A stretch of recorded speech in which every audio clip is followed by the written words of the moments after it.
आज हम जानेंगे कि शक्तिला एकादशी कब है। पहले महीने के कृष्ण पक्ष में पड़ने वाली शक्तिला एकादशी बहुत जल्द आने वाली है और यह एकादशी कई सालों के बाद आई है, क्योंकि इसी एकादशी के दिन मकर संक्रांति भी पड़ रही है। भक्तों, शक्तिला एकादशी के दिन तिल का बहुत महत्व होता है, क्योंकि इस एकादशी के दिन काले तिल का दान किया जाता है। काले तिल को जल में डालकर स्नान किया जाता है। काले तिल से पितरों का तर्पण किया जाता है। काले तिल से हवन किया जाता है।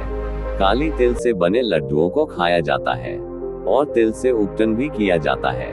साथियों, शक्तिला एकादशी के दिन ये 6 प्रकार से काली तिल का प्रयोग जरूर करना चाहिए और इन्हीं 6 उपयोगों की वजह से शक्तिला एकादशी का नाम भी पड़ा है, क्योंकि इसमें काले तिल का विशेष महत्व होता है। आइए साथियों, अब हम सबसे पहले जानते हैं कि इस बार शक्तिला एकादशी का व्रत कब रखा जाएगा, द्वादशी तिथि कब रहेगी और व्रत का पारण आपको कब करना है।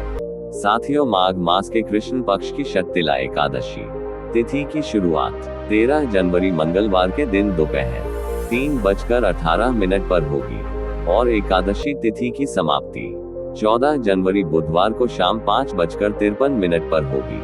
भक्तों, इस हिसाब से सभी नियमों को देखते हुए एकादशी का व्रत 14 जनवरी 2026 बुधवार के दिन ही रखा जाएगा। इस बार सभी लोगों को 14 जनवरी के दिन ही एकादशी का व्रत रखना है, इसमें कोई कंफ्यूजन नहीं है। साथियों, इसके बाद द्वादशी तिथि 14 जनवरी बुधवार को शाम 5:54 से शुरू होगी और द्वादशी तिथि की समाप्ति 15 जनवरी गुरुवार को रात 8:16 पर होगी। भक्तों, इसके बाद जो भी लोग शक्तिला एकादशी का व्रत रखेंगे उन्हें अपना व्रत पारण द्वादशी तिथि में ही करना है और शक्तिला एकादशी व्रत पारण करने का शुभ मुहूर्त 15 जनवरी को सुबह 7:15 से लेकर सुबह 9:21 के बीच रहेगा। साथियों, इसी के साथ शक्तिला एकादशी व्रत रखने वालों को दशमी तिथि के दिन एक ही समय भोजन करना है और इस दिन प्याज लहसुन का प्रयोग नहीं करना है। इसी के साथ इस दिन तुलसी पत्र तोड़कर रख लेना है, क्योंकि एकादशी और द्वादशी के दिन तुलसी पत्र नहीं तोड़ा जाता है।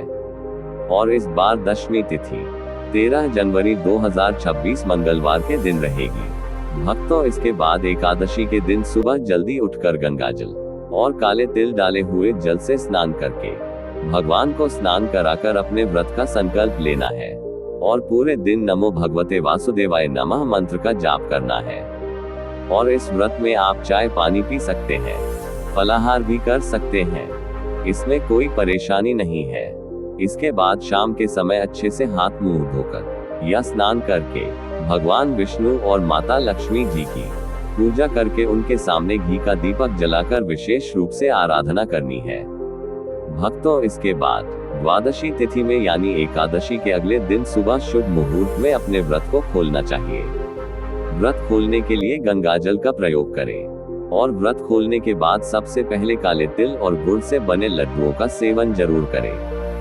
भक्तों, इसी के साथ इस बार एकादशी के दिन ही मकर संक्रांति भी पड़ रही है और मकर संक्रांति के दिन खिचड़ी खाई जाती है और दान भी की जाती है, लेकिन एकादशी के दिन चावल का प्रयोग नहीं करना चाहिए।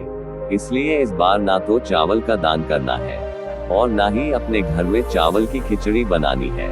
इसके अलावा आप साबूदाने की खिचड़ी बना सकते हैं और दान के रूप में काली तिल और गुड़ से बने लड्डुओं का दान करें।